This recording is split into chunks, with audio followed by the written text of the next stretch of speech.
આજે આપણે બનાવવાના છે બટેકાની ભાજી, જેમાં છે આપણે બટેકા છોડી દીધા છે અને મેં લઈ લીધા છે 5 બટેકા.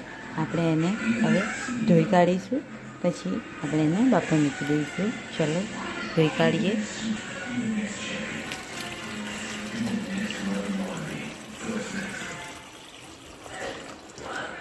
તો આપણે એને 2 પાણીથી ધોઈ કાઢીશું.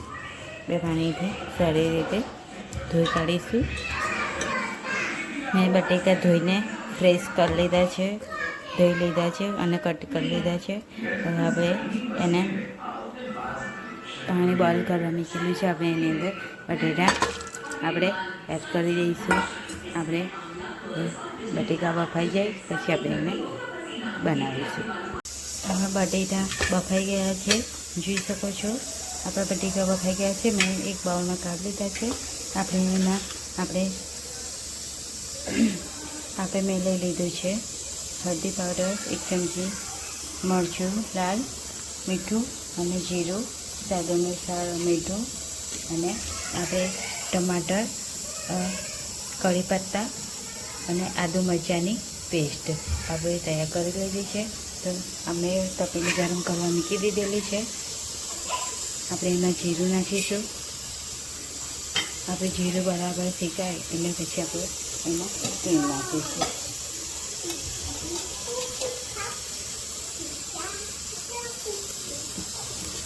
આપણું જીરું સગળાવા માંડ્યું છે.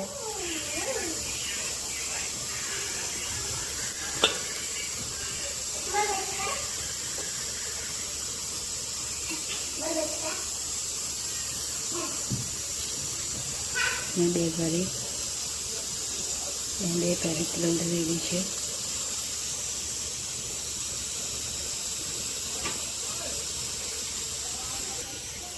હવે આપણે એમાં ટમાટર, આદુ મરચાં પેસ્ટ, લીમડો આપણે તપેલીમાં કાઢીએ.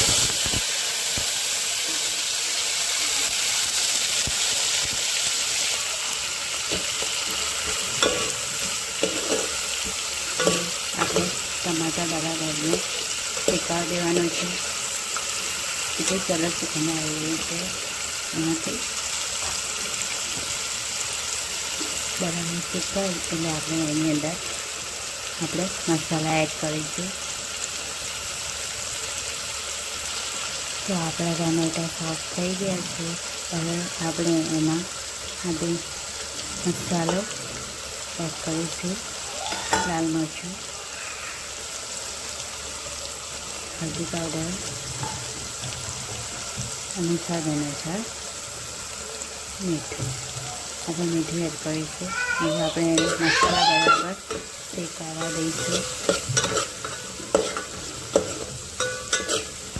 આપણા મસાલા બરાબર શેકાઈ જાય ત્યારબાદ આપણે બટેટો એડ કરીશું.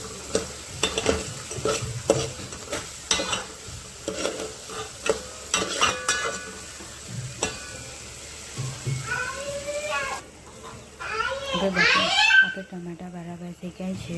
એમાં મેં થોડુંક પાણી એડ કર્યું છે, એટલે આપણા બટેટા એકદમ સરસ બને. હવે આપણે એની અંદર બટેટો એડ કરીશું. આપણે એને બરાબર થવા દઈશું. બરાબર મિક્સ કરી લઈશું આપણે એને, જેથી કરીને બટેટામાં બધો સ્વાદ મિક્સ થઈ જાય.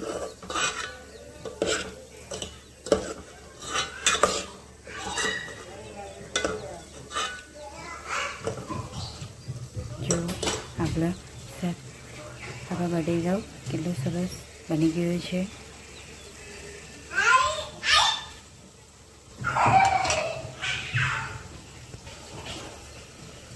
ધાણા લઈ લીધા છે આપણે.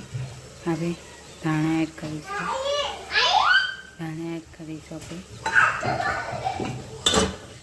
હવે એને બરાબર થવા દઈશું. તો આપણે બટેટાનું શાક એકદમ રેડી છે.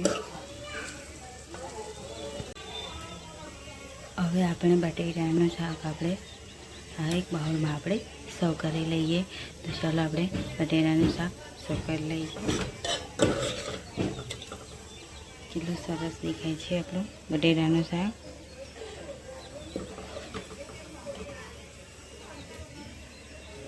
હવે બટેટાનું શાક મેં સૌ કરી લીધું છે. આપણે એમાં થોડાક ધાણા ઉપરથી એડ કરીશું એટલે આપણું શાક એકદમ સરસ બની ગયું છે. તો અમારો વિડીયો પસંદ આવ્યો હોય તો લાઈક કરો, શેર કરો અને સબસ્ક્રાઈબ કરો.